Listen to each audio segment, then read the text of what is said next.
1 கொரிந்தியர் 15:19 வேகமாய் வாசிக்க கேட்போம். 1 கொரிந்தியர் 15வது அதிகாரம் 19வது வசனத்தை வேகமாய் வாசிக்க கேட்போம்.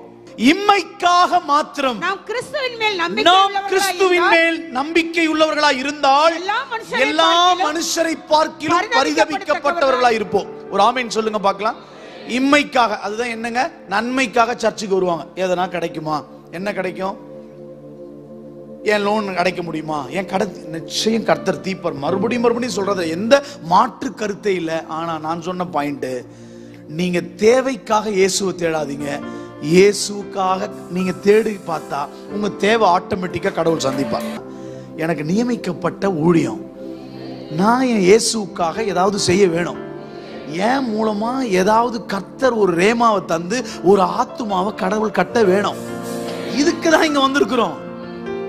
நீங்க பாருங்க, நமக்கு பெரிய காரியம் செய்வார். இன்னைக்கு வழியை திறக்கிற, எப்பா எப்பவுமே நான் உனக்கு நன்மையா தான் பார்ப்பேன், நீ தான்ப்பா என்ன தப்பா புரிஞ்சுப்பேன். அங்க நமக்கு நன்மை அனுப்புறார் ஆண்டவர்.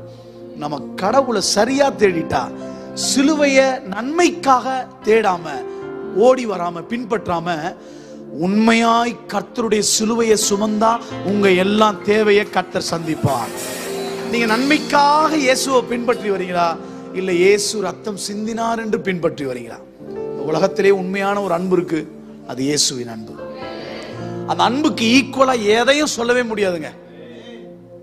அந்த ஜீசஸ் லவ்க்கு இது ஈக்குவல், அது ஓகே, நோ நோ நோ. அந்த வார்த்தை இயேசுவின் அன்பு என்கின்ற வார்த்தைக்கு நிகர் இந்த உலகத்தில் இயேசுவின் அன்பு மட்டும்தான். கையை ஜோரா தட்டி கர்த்தரை மையப்படுத்துங்க பார்க்கலாம்.